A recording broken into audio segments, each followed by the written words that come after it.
So I'm Paul Hagan. I'm the Vice Principal for Research and the Deputy Principal here at Robert Gordon University. So I've been involved with the Augmented Fashion project from a very early stage when the team here at RGU were beginning to shape their thoughts around the application to the HRC to seek the funds to deliver the project and looking to build partnerships with other people here in the UK and across in China. And for some years, the drive towards fast fashion and the production of high volume clothing items using cheap labour has driven excessive consumer demand and generated unnecessary waste. Fortunately, in recent years, and in parallel with the increased awareness of the need to respond to the climate emergency, people like you have recognised the importance of shaping a renaissance in traditional methods of textile and clothing manufacturing, and a move towards slow fashion as a way of making a genuine contribution to global sustainability. And given the size of the markets we're talking about globally and the demand for products, this is a hugely significant development. China and the UK both have long histories and deeply embedded cultural traditions related to textiles and clothing manufacture using natural and renewable resources. In Scotland, we celebrate the exquisite luxury products made of tweed and tartan, cashmere and wool, whereas in China, you retain the heritage and craftsmanship required to produce what are still regarded as the world's finest and most beautiful silk products. So if we're to reverse the trend and move away from fast fashion, then we need to build on these respective transitions. We need to re-emphasize the unique skills of the craftsmen and craftswomen responsible for the generation of these sustainable and durable quality products. Products that may have a cost, but products that will last a lifetime. This project can help to do that, and at the same time provide a platform to showcase all that is best about our textile industries in the UK and China. Industries that are steeped in tradition, but that have survived because of their willingness to transform and adapt to changing circumstances. Industries that are willing to innovate and adopt new practices and approaches that can help them retain a competitive edge without sacrificing their focus on high standards of production and of quality outputs. For me, the project has two other dimensions that are really important. The first is the need for our universities to work collaboratively with industry for mutual benefit, responding to the industry demand rather than the university research push. We pride ourselves here at RGU that we take this approach, shaping our offer to support what industry needs, not just pushing our own research agenda. The second is the need for us to build and maintain international cooperation and understanding, to recognise the importance of research in doing that, and to recognise that even though there may be differences, and there are often political differences, we can work together for the common good. So I trust that in the coming days, communication systems allowing, the work will go well. The Edify is a platform that we think, or the aim is that it delivers on the big promises of virtual reality for teachers and learners. And they are that you can learn without limits. So virtual reality lets you go anywhere. And then when you get there, it allows you to do anything. So it takes the kind of physical and practical limits off teaching contexts and teaching environments, and means that you can do all kinds of things in a way that you wouldn't be able to do in the real world. If you can do those two things, go anywhere, do anything, then we think it's certainly in a VR context, you can learn everything, right? You can learn without limits. You might not want to learn everything in VR, but certainly the practical limits are removed. And Edify allows this to happen with or without a headset. So it's an open and accessible platform for teachers and learners to deliver 3D teaching in a 3D format, hopefully without too much training or learning or too much of a practical requirement on them. We always want to get back to the point where students can wear headsets themselves, but while we're kicked off of campus and while half the world, or no, well and truly more than half the world, do not have a VR headset, then we can't be expecting the learners all to have VR headsets. What we developed then was what we like to call VR by proxy. And that is what drives what we now call the Edify platform. VR by proxy works by having one person, the teacher usually, or a demonstrator, or maybe one specific student, but one person wears a VR headset. They get all of the benefits of VR. They can go anywhere, they can do anything, they can break the laws, they can be inside a stomach, they can do whatever they like, right? The rest of the people in the class come along for that journey via video conferencing. Not all of the benefits of VR will be available to you at the other end of this video conferencing call, but at least some of them will. So that's what we want to be able to demonstrate for you. The idea that only one person needs a VR headset and there can be then dozens or even hundreds of students benefiting from that in a ratio that is much more attractive for higher education than trying to provide a headset for every student that will occupy it. Here we are inside the projectile motion lab in Edify. So as I said, I'm wearing a VR headset, you are not. But you can come along on this journey with me. You can kind of join into the VR experience, as we say, by proxy via me. I'm able to click run on those settings, see the ball drop, roll. It doesn't make it off the end of the second ramp, and then it rolls back upon itself a few times before coming to a halt. Now, when it stops, what we end up seeing is this ghosted image of where the ball went. We're able to see that it traveled down, along, and rolled back upon itself. This is something we can't see in the real world. We could see it the first time as it rolled, but we don't get to see this kind of snapshot of where it was. Is that really traveling faster? It makes sense that it was. It seemed like it was. But a surefire way to tell is to allow us to see the two experiments side by side. I've got some tools available slightly off camera for you, but I'm able to pull out as much data of these as I want. So I can get rid of that noise that I spoke about that was giving us too much data in here. And now we can see the balls more clearly separated. I can also run through the timing of the experiment to show where the ball was on each different experiment at the same equivalent time. So if I bring you back to my headset here, then I can show you that as I crouch down, it becomes completely evident that the ball was traveling faster on the red trajectory than the green. It's gone further in the same amount of time. And that's because on the red trajectory, it had no friction applied to the surfaces, whereas on the green, it did. But notice I'm saying friction applied to the surfaces. If I now teleport to the end and take a look from here, you can see that before the ball struck any surfaces, they were in exactly the same position on both trajectories. That's because there was no air friction that we changed between the first and the second experiment. In other words, the only differences that take place on these two experiments take place after the ball strikes the surface. I can run dozens of experiments in one session, and I can export them all for the students into a spreadsheet. Here, I'll just export them now. That's now available for the students to be able to do some work on. But I've shown you the physics example without it really being important that it was physics that we did. It could have been any of our other 9 exemplars, or I could have shown you something in our lesson creator, which is sort of like PowerPoint in that it should let you teach anything if you bring your own assets, maybe your own 3D models. So just briefly, just give you a brief look around the environment. So just now we're in a very basic lecture theatre. I'll be able to give you a run through some of the other environments we have in a little bit.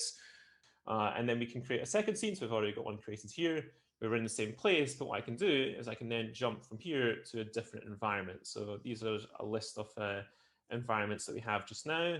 Let's go to Da Vinci's lab, I guess. Should get a little bit of loading. And so now we're in Da Vinci's lab, which is just a typical 3D environment that we have. And we've got a few of these. And then if we go to our scenes, I should be able to then jump back, and we're still in the lecture theatre. And so what we can do is we can start to populate these scenes with different bits and pieces. The second kind of panel you'd be interacting with is these 3D whiteboard type things. And so again, I can kind of move these where I want them to be, kind of set up the scene, and then I can use, for example, these cameras. So if I didn't want you to have to look through my eyes all the time, I can set up a camera in a very particular spot where you can see what's going on through there instead. So what we're going to do is come a bit over here instead of broadcasting through that. So we have different features that can be accessed on this board. So just now what we have here is a movie. So I can play the movie. You can have any kind of things on here. And then I can open up your different media and we'll have a list of the different things that you've added into here. And you can add more things in on the fly. I think there's something on this board. Yeah, so if I go into my master library, I can add in more files as I'm going along if there's something I've forgotten about. So I can pick up these pens, I can draw.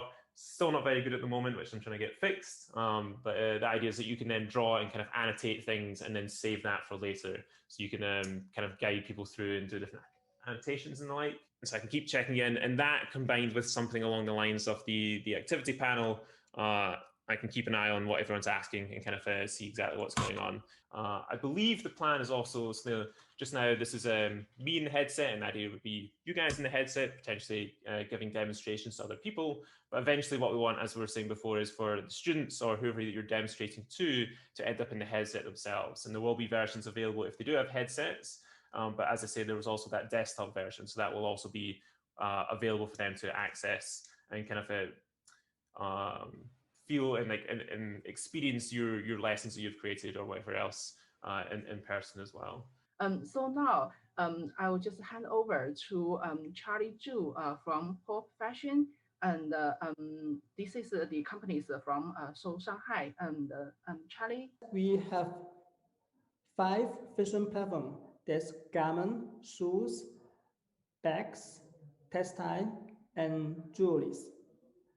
Our business model is membership model. So we are selling memberships to fashion companies who have the need and budget for designers. As all the trend-focused companies in this fashion industry, profession use social psychology, social science, and big data analysis to identify the next trend. Profession team replies on its wide resource from all over the world and all kinds of information. Profession provides more guidelines and direct visual reference in color, style, pins, and patterns as design inspiration. As the first fashion trends focused organization in China, Profession enjoys 16 years professional expertise in Asian fashion trends. I can change different angle to show the effect. And of course, you can change different pattern. For example, I change here, I can use this one. As I said, just now we have a very professional fashion research team. So each year we make color analysis and forecasting. We have an intelligent color view with more than 100,000 color trends report based on intelligent analysis of big data. We make color trends with 16 key color, 8 recommend color, and 14 core colors. It has customized yarn design, yarn dyeing with detached yarn and fabric cast.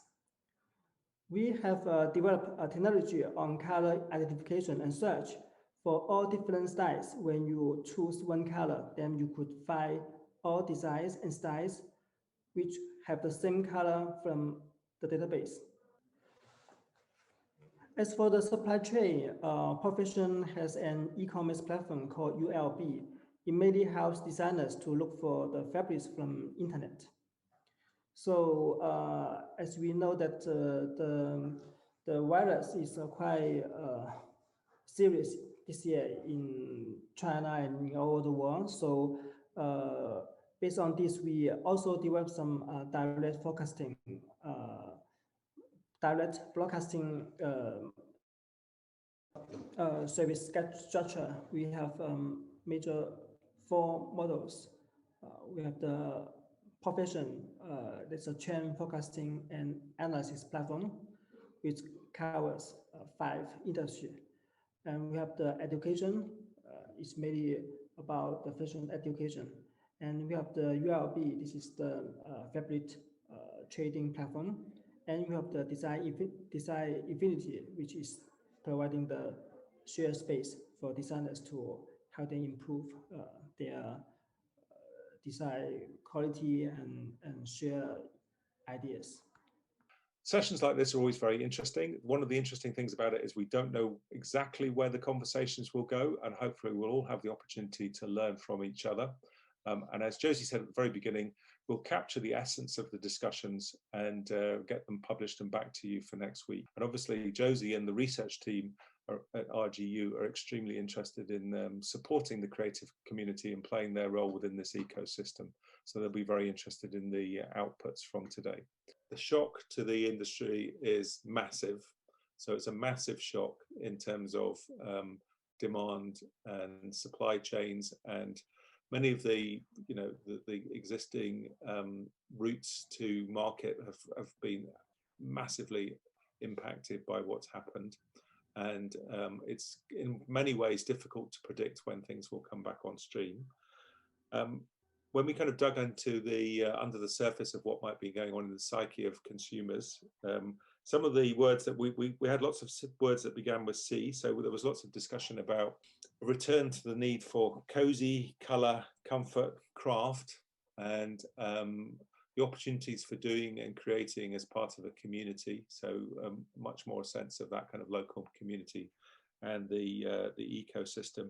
And some really interesting thoughts about in a sense, the circular economy, taking your fast fashion back to the charity shops, and that kind of great deluge of fast fashion that's appeared in bags in front of charity shops, and what do we do in terms of upcycling and the opportunities that might bring.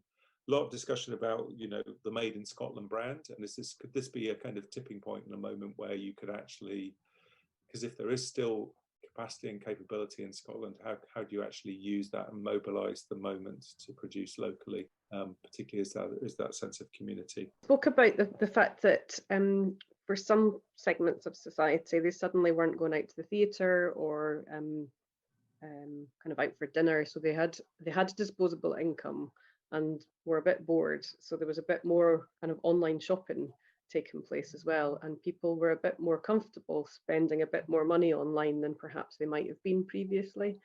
So we did speak about kind of a need to try and capitalize on that moving forward, with that kind of increased comfort with online purchasing, particularly directly from kind of smaller businesses where people might have been a bit nervous if they hadn't interacted with the maker before. Kind of reflecting on the sort of crystal ball, you know, new skills are needed, very much around, you know, perhaps social media and confidence in e-commerce. Some changes of how people handle the events and the discussions and the communications. So there is quite a lot of socially distanced events being held in the Look Again festival. And so we've seen some different projects. And so what Hilary spotted is actually there is also a very interesting phenomenon is so some local community support is becoming stronger. So because of we're not able to travel abroad, so the most of the time we're just looking around. So there's more interesting activities and interesting things so coming from the local communities. It was kind of like a strategic question. There seem to be two strategies that are emerging from the current situation. One is you get in there and you adapt and you change, and you kind of very proactively try and link into shifts that are taking place. Another one is that you, in a sense, take a step back and actually a bit more reflective and think, well, actually, I'm going to take a step back and wait for the big shifts to take place and then act. Now, obviously, different people, just because of their circumstances, are at different places in that kind of strategic mix. But I thought it was a kind of really interesting reflection on how things might work. You know, how is everything shifting in terms of consumption? Is there genuinely a move to the local? You know, people not going to Amazon for their products, but going to Etsy and so on, and trying to kind of connect their purchasing decisions in slightly different ways. And is that going to be a genuine shift in behavior?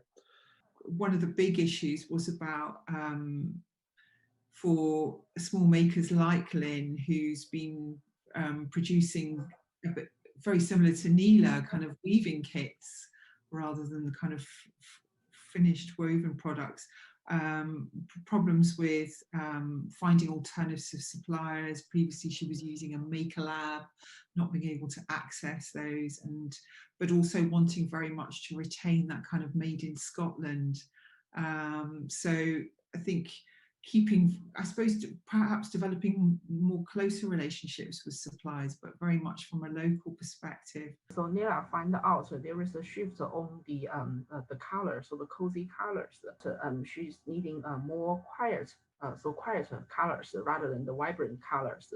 So we think this might be because of the so people are all staying at home. So there might be some behavioral or the mental issues, related. So people now more kind of content to themselves rather than outgoing. Now people more care about so how do we feel. So it's more important than being ourselves. So being you, who you are. So rather than dressing or dress you up so for somebody else, or this is also a change of consumers needing. And Mary also mentioned about so the value of the products, so the storytellings of the makers and the makers sharing the stories. So this is very important. So for people to think about that. And this raised up a very, very interesting discussions on the change of the interest to the individual makers or the persons rather than the products itself. So Nela also mentioned about so the exposure. So basically, this more exposed of our life, or so the maker's life, or people who is doing the lessons or doing the classes. And now we become vulnerable because we're losing the privacy. So when we're trying to introduce the studios, when we're trying to introduce our lives to the consumers. So that is, so there is a boundaries between so the story sharing and the personal life.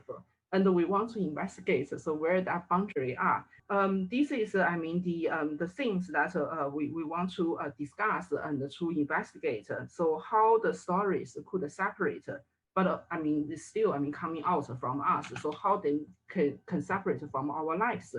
And there is also a new trend. So Nela was mentioned about. So it's really good. Under current situations, that there will be a lot of classes making that available to the makers.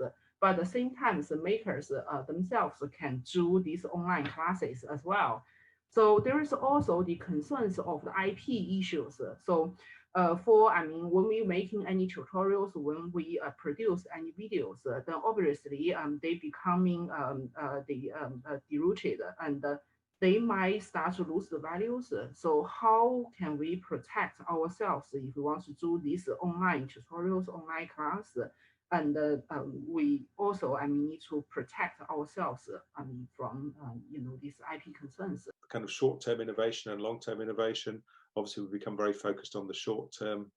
What's happening next week, what's happening in the next 2 weeks. And does that mean that we've lost sight of what some of the long-term ambitions might be? So we all went into this shaped A, and are we going to come out shaped A or shape B or shape C? And if we're shape B, what is it we're retaining from shape A, and what's the new bits we've got inside our shape B in terms of our innovation capability? And lots of reflections on resilience. How do we actually, to be innovative and to innovate, you've got to be resilient, because it's always about change. As creative practitioners, we're used to change, but how do we, that inner energy and the mental health aspects of this, of continuing to be innovators in a challenging environment, things not to be forgotten. I think generally we felt that there was more awareness of sustainability that had arisen through the pandemic, and that this was going to be a long-term shift, not a short-term shift. And I think in terms of the future, understanding the world is changing, and how do we kind of cope with that change, and resilience was a huge part of that. And also that fashion and textiles are so integrated into our lives that there's a lot of things that we just don't know yet, if we go about the crystal ball, in terms of our changes in work and working environments, what's going to happen to the economy. All of these things are going to have a huge impact on our ability in terms of innovation in the future. So Johnson's of Elgin. So I mean these companies and mills. So they might looking for how to make the process quicker. So there's any quicker turnover, so the efficiencies towards the business. And we also talked about the 3D fashion shows. So there is all, I mean, the experimentals carry on in the industries and in the fashion brands. So try to investigate these innovation ways rather than selling things or I mean the selling products. The most important things or the more important things is actually the experience. So there is also the discussions on how to transferring the experience rather than the products. So hence why I mean AR and VR. So these technologies are important to the makers by creating this sort of experience and also by the exchange the knowledges towards that. Is there anything you've learned from this morning that actually will shift your narrative?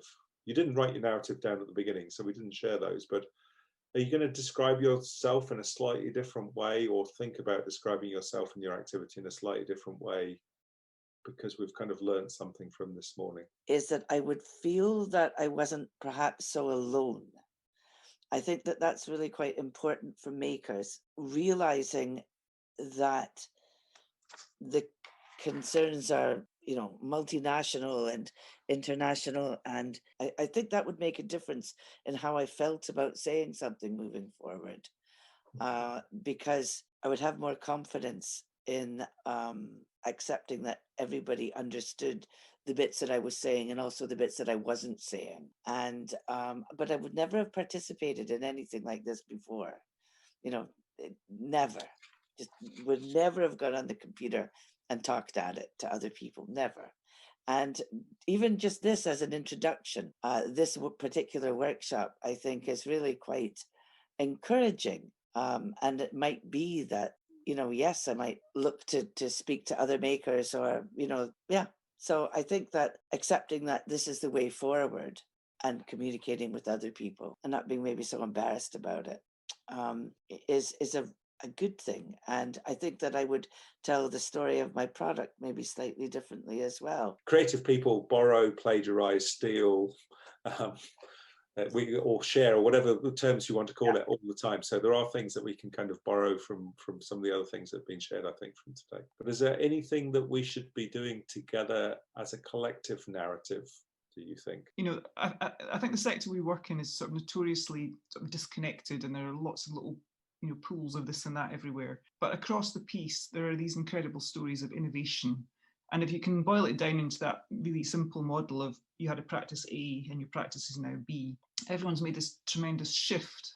And it is that bigger kind of story around innovating that we've all just kind of walked it like we've talked it and we've done it. And we're maybe still so sort of deeply in the middle of it that we haven't kind of quite recognized the impact of what we've done and the value of it. So it's somehow, you know, pulling that together into a bigger piece about this amazing journey and the amazing work that people have done, kind of despite the circumstances, and this big shift that's been quite a collective one. And how do we talk about that as a sort of genuine, you know, big innovative thing that's happened to our sector? And I'm just talking from the computing geeks again. My thought is, so there looks like there were quite a lot of new interest raised up from the current shift of the project. So one of which is probably is how we could so making the computing upskills more accessible to people. And then the second question is how the digital technologies could be help with people more on the sustainability. And the third things which is really, really important is so not only the immersive experience, but also the other human-computer interaction. So these methodologies or the computing skills, so how could them being used for increase the communications and also to enhance the storytelling? So that's the most important things as well. I mean, I learned from this discussion. Sustainable fashion and textiles in Scotland, and we're delighted to have 4 key speakers in this area to share their thoughts and perspectives on sustainability within this sector. Today I've been asked to talk about the circular economy and sustainability and ethics and the difference and why we need all of them. And of course we know that the global apparel system is completely broken. And it's broken because, as I've got this quote here, sustainable growth is a contradiction in terms of nothing physical can grow indefinitely. Sustainable use is only applicable to renewable resources. And that's from the United Nations Environmental Programme and the WWF in 1991. And it demonstrates that in the fashion industry, we've tried to continuously corroded the world's resources, and we need to try and fix that.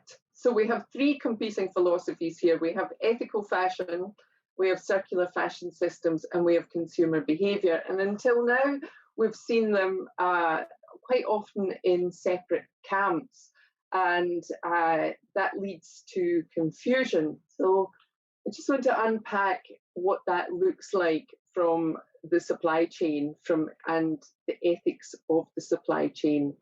So just going back to thinking about the Industrial Revolution and how we got here, we still have this linear supply chain. So this is the current system that we're operating in just now. So we can see that even although we have sustainable markers, we have sustainability along the supply chain, we're still working in a very linear system. The little key at the side here is the key elements that are used in the production of materials and garments that we really need to take care of, and that those precious sustainable resources that are rapidly running out. But when it comes to the sun, we have a real challenge with the industry because we look at China. China is our key manufacturer of global garments, but we know that the industry is mainly run on coal. But we want to see the industry transfer to renewable energies such as solar. That would be amazing. And then we just want a new regenerative system. And then, of course, the carbon footprint, most environmentally efficient logistics. Do you know what they are? Have you tracked the carbon of your product? Are you able to tell how your product is contributing to carbon reduction in carbon emissions and not creating more? And of course, as I said, there's no point in doing all of this if it's going to end up in landfill. So it's about making sure you've really thought about that.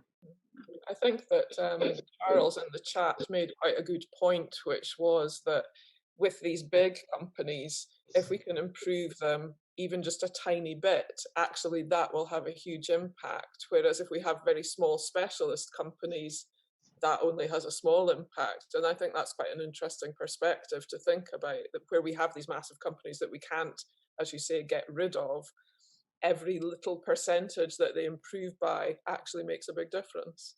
But of course, the key thing actually that I should say is that the consumer has power. And as consumers, we don't realise how much power we have.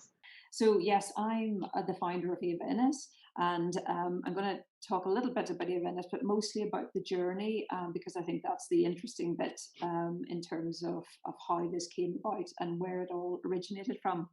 Looking at different models of, it is a premium product. We know not everybody can afford it, but we are looking at ways that we can offer perhaps a 3-stage payment plan, because we know the duvets do work and that everybody that has slept under them is sleeping better, which is what obviously we want to hear.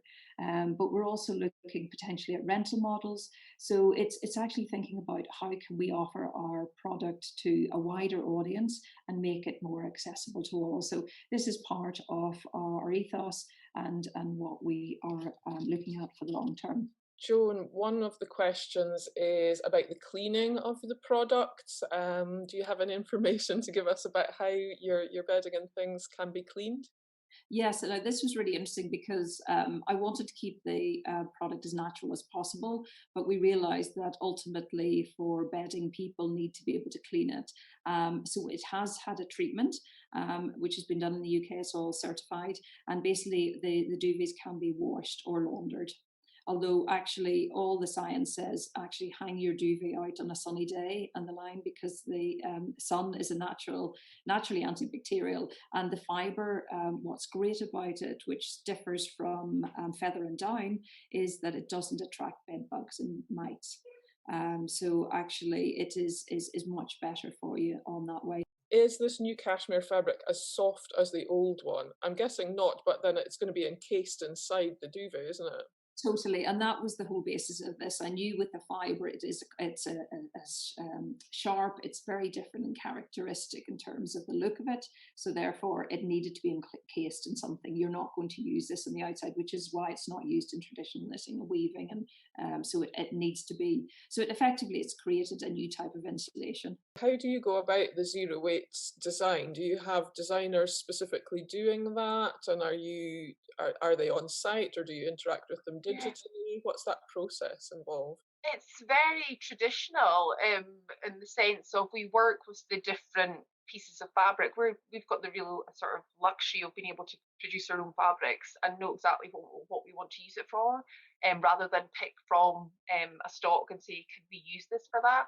So we're doing everything in terms of, yeah, just a very simple way. I mean, the rules are the rules. We just can't have waste. So I mean, if you think about it, it's really just it's squares, rectangles, and triangles. You know, these shapes all fit inside each other, diamonds. So how can you create pieces for arms and legs and crotches and things like that come from these classic shapes and experiment with it? I mean, we've gone to the mannequin and said, right, we're going to do this, and then we just turn it 90 degrees and go, oh my god, that's it. You know, so we play around with it, and we don't try to be too clever with it. And when we've kind of come up with something conceptually that works, then we go back and then absolutely, we don't use a specialist software as such. We really think, well, if we're going to minimize our small batch run and do 6 of these, how can we make sure that we can cut this in the most efficient way?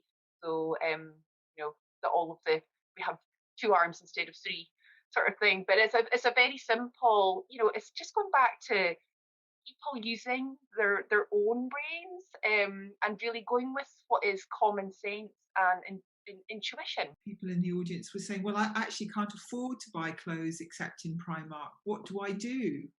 And so and that is a huge dilemma. And obviously we're in the middle of a pandemic where people are losing their jobs, and it always feels like sustainability, although we know it's an emergency, is also a luxury as well in terms of... I don't know if you find this, Josie, but one of the things with the conversation is that the conversation with sustainability seems to veer towards slow fashion, sustainable, something's got to last forever. And the point is, our lives aren't like that. We live our life in a 24-hour cycle, but designers, it doesn't seem attractive to design at the minute to want to problem solve. It seems attractive to do an enduring, beautiful, sustainable product. And thank goodness for that. I'm the consumer for that. I would love something from Joan. I love the idea, Joan, of your menopause, the duvet for the menopause. I need to talk to you about that. But I'm that consumer. There are other consumers who slow fashion isn't the answer, especially if you're a family of 2 parents and 3 kids, and you've got competing things going on, and you've got everything going on all over the place. This is where we need the new business models and the systems to look at the family structure. Where are the challenges and the opportunities within that family structure? Then how do we work with that? And this is where I get so frustrated with design and textiles, is that it goes straight to the luxury answer, and there's such an opportunity there. And this idea that we can create digital clothing that has no production at all. It's just there for the Instagram, for the social media. And it's an interesting concept. But one of the things they said was, we all know we can't be seen in the same outfit twice. And I immediately said, well, stop, this is supposed to be a webinar on sustainable fashion. If we perpetuate this notion that you can't be seen in the same outfit twice, how is that ever going to be sustainable?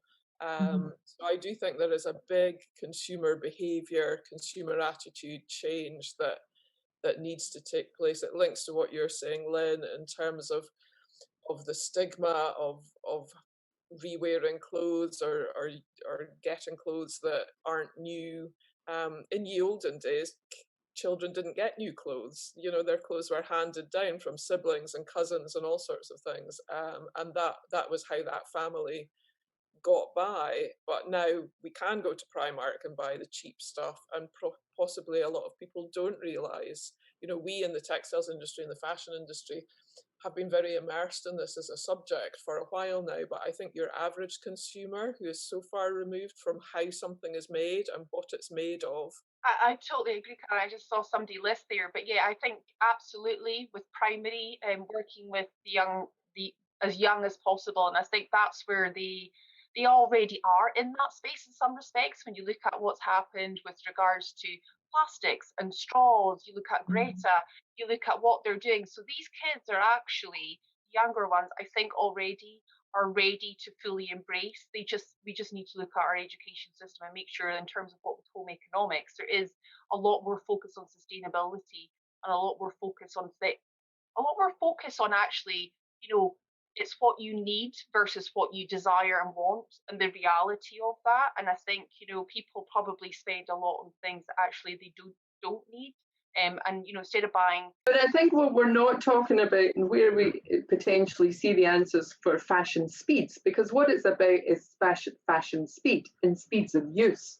And where we can intervene is in technology. So yeah, if you need 5 disposable t-shirts, how do we create the technology? How do we create the system? Can you just pop into Primark, 3D print out your t-shirt? When you're done with it, take it back, pop it back in the machine. That system could potentially work for particular garments and elements in our society. We need to think in a holistic cycle, and at the minute, that's not happening. And there is this tension of putting the responsibility on the consumer, putting the responsibility on the industry. And it's just right now we're in this horrendous blame game cycle. And then in the middle, you're absolutely right, we need education. But education is one thing, awareness is one thing, but that needs to be balanced with appreciating consumer behaviour. And we just don't know enough about it. And we have a phenomenal team at the University of Glasgow, and I'm sure Aberdeen is the same in terms of the business schools and consumer behaviour research, and really understanding what is going on, because we just keep making product without knowing what's going on. And also, we're in our little bubble in Scotland. We have a global marketplace. We have emerging markets. We have the Chinese market who are producing, but we have phenomenal amount of Chinese consumption who will want to import product from Scotland, but who will want to use product. So we have the Indian market, we have the BRIC country, all of the BRIC countries. We have this global phenomena of consumption of clothing. And so whilst we're in our little bubble here, my whole point about bringing up the Industrial Revolution started in Scotland is that we have the knowledge to change this, and we need to be part of the change. But we're doing our bit, but we need to do more, and we need to really address consumer behaviour and have more multidisciplinary teams in the textile industry. So the first part is about China market, consumer market. Most other companies I work with, we worked with. But the problem is they can't really catch up with the trend in China. For example, nowadays in China, we are a cashless society. We use all payments through our mobile. Maybe this is something new for you as well. So worried, this kind of item is not really appreciated by people. So how we can sell as volume? So this is a question for brands from Europe with long history, but you are producing some items maybe not really fit for the China market. So how you can adjust your China strategy? This is another question. And I want to especially mention the brand. I don't really work with them, but I know people working for them. Johnson of Agent. So this is definitely some brand you know well. So they have a flagship store in London, and they have a team. I can't say team, a person to handle China business. They start from e-commerce channels, they join exhibition. So they are doing really well, I think. So in terms of compared to other UK brands, as just mentioned, visibility in the market, because as any brand coming to a new market, if nobody knows you or notice your brand, no matter how good you are, nobody will buy you or talk about you. So I think as a brand, we need to be available in the market, visible in the market. And as a consumer, I would say this is something I really like, and I like the brand, I like the value and the product or service. I would like to pay for it. That's important. You need to pay for it. Like the other day when we talk about sustainability, I remember one guest speaker mentioned that, okay, we are talking about sustainability, but whether the consumer really pay for it, that's another question. Not only about myself, I want to recommend it to my other friend who also be the client for this brand. Two-way communication, it's not about one-way communication. This is the same when you come to China, I would say. The same if Chinese companies want to come to the UK as well. This is a report by Kenta, a very famous consulting firm. They did like categorize for different Chinese consumers. You can see small town young generation. So basically they are in tier 3, 4, 5 cities. Generation Z, so typical young Chinese, white collar. So normally white collar, they live in tier 1, tier 2 city, working in office environment. And also you can see they put young mom with taste as separate category, because I know some people, they might provide baby food or mother and baby products and maybe baby wear or baby skincare, this kind of products. So they can, because if you're coming from European countries, so country of orange issue, so they might have more trust on the product. So this can be target audience as well.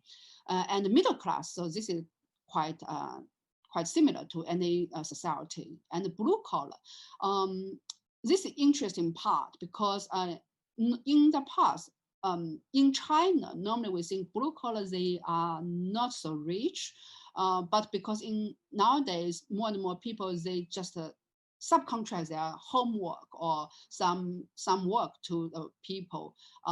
So it makes the labor, they can earn relatively more money than before. So they are willing to spend money as well. And also you can see silver generation in big cities and middle-aged senior citizens in small town, because people living in big city like Beijing, Shanghai, Guangzhou, Shenzhen can be quite different to people living in small town. Actually, people might think you can earn more money in Beijing, Shanghai, tier 1 city in China. That's true.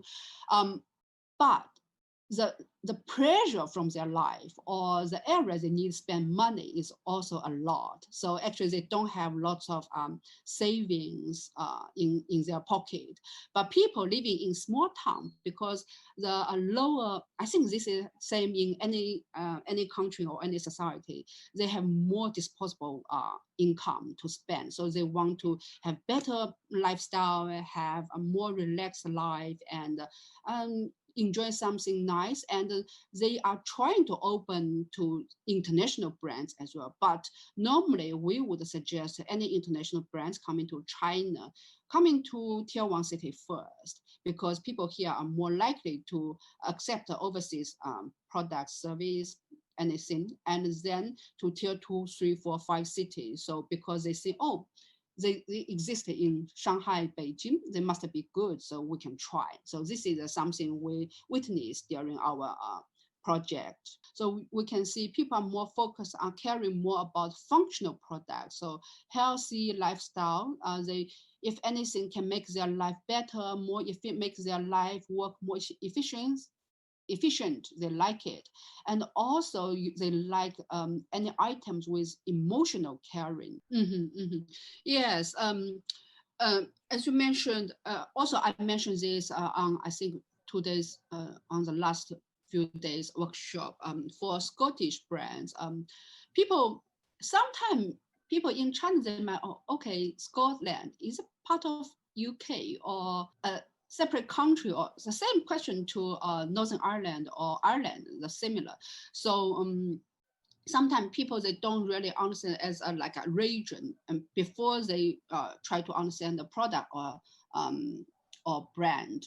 This is the first thing. And secondly, Scottish people might say, okay, golf and cashmere. And what else? Whiskey. People easily to connect something they already know. They see from the book, from TV, or from their friends, if they haven't traveled to those places yet. So from my opinion, first of all, as a Scottish organization or as a whole, should promote Scotland as a whole, what are famous for. And secondly, to promote, for example, heritage things, you need to create some stories there. And then that's why I also want to touch point about tourism, because tourism definitely can bring people to see things there. Of course, we can't travel now. That's why we can talk about like use VR, XR experience to help people to see the view from Scotland, to see the people in Scotland, how they make things, what heritage are. So, and then people say, okay, it's interesting because heritage, even in China, we have a lot. And in China, if you are not guided by a certain group of people or organization, too much information for them, they don't really know how to pick, where to pick. So continuous to promote can like visibility, keep a visibility in the market. So back to that question, how people's opinion towards like heritage from Scotland, I would say still very little, still need to do lots of work, and maybe think about something connect to the factors they already know, for example, whiskey or golf or organizations from lower cities. They can't really work with big companies, but they want something special, something new, and with international element. So there is opportunity for SMEs. But again, as you said, there are challenges. Normally, SMEs, they can live well in Western country because the environment just there encourage people to do business, start own business. But in China, it's really difficult for them to see this here. China growth, China opportunity. So I think this is a big topic, and China is a fast growing market. Definitely lots of challenges. So that's why I try to motivate our international partners. Don't give up Chinese market, even there are some political reasons there, but as individual artists, designers, you have our brands, you have your opportunity here because population is here. And what we can do is keep up with the trend, understand why and what are the most important things here, and to be very selective. You can't have everything. You can't cover all market. You just choose the market feel suitable for you and be efficiency and think about your business or relationship with China from short term and long term. Because short term, you need to think about, okay, how much investment, no matter money or time, you want to input in the market. Because for SMEs, you only have limited time, limited resources. So you need to think about this. And from longer term, how you can make your business growing in China market towards together with your own business in domestic company. Domestic country. So this is some of my advice would have. It's a quite hot topic talking about D2C brands, the similar in Western country, international market. You can't ignore D2C brands. In the past, the market might be dominated by some huge big companies, but now because people, they understand their own taste, they know what exactly they want, and they can search information online. So D2C brand become growing fast and become very popular in China. But I must say, creative industry is quite a long journey. So normally it's not so easy to become a real project, but there are some like a design. For example, when we mentioned the museum project, they invited UK artist or musician to do music work for the special exhibition as well. So there are creative collaboration cases in China just quite difficult. In China, lots of people are talking about sustainability, and even we are trying to set up sustainability funding, sustainable fashion funding. But we feel in the UK is much more advanced, I would say, think more about the real application, real thing. But in China is more about in a concept stage. Why it happened in China? Because I think in China it's still quite relatively easy to make business for domestic companies. Even they don't use lots of new technology or use sustainable ideas in their manufacturing. Of course, they will use this because they can add value to their brand. They can still make money. So that's why I feel it's not a real need from the inside of their business, just like a nice cover. Finally, to summarize, let's look beyond. China market is definitely growing. So I would like to encourage each of you to think about China market, not only about Scotland market or UK market or European market coming to China, but you need to have something really good, really good. We are looking for good things. This is the first one. And it's always important to positioning yourself, your brand, which kind of area you want to target, who are your consumers, potential consumers, how you can engage with them, how you can talk to them, how you can reach to them if you don't know, and the collaboration. So in China, we receive lots of requirements on collaboration with international brands, and also look for like a technology. The other day, I had a conversation with Dr. Jiang. The technology VR XR development in UK, in China can be different, and also the application can be different. Chinese partners, they can understand and see the value behind that. That's something I would like to encourage through this project as well. And also, again, I would emphasize, find partner you can really trust, who can really help you to grow business, and also keep trying. China market is never an easy market. Be patient, but you will gain what you want from the longer term. Most Chinese companies, fashion companies, especially fashion companies, they haven't really start the position, say, put certain amount of money to support the sustainability. If they just a participant in the certain conference, that would be fine. Or if from branding point of view, they can say, oh, this is our branding marketing budget to support that, but not really as advanced as a Western brand. This is my personal opinion. Maybe I'm wrong, so my personal opinion. And secondly, for the energy sustainability, energy side, yes, Chinese government is really encouraged on this. For example, they have lots of policy preference to support wind power and also solar power, this kind of thing. So there's a renewable energy sustainable. Now we would like to introduce our collection about our boutique. This is our flagship shop in Shanghai and close to the Bund. This one is quite interesting. You can see you never see kind of things because this use filtering. Everything is by hand. After knitting, then we use raw material to use the hand to filter it. So this filtering means orange technology from my hometown. It's from my childhood. I also use it. It's very, very unique technology. Now I created to the cashmere product. Before we are in Guilin, we use for our shoes, use for our tent, but now we use for our cashmere collection for the scarf. All this is made by the waste yarn. Because this is all, that means the waste yarn we use for the window shoe. You can see this line is not too much, so we just put to the different line, then create integrated into different things. And also inside, here, I will show you.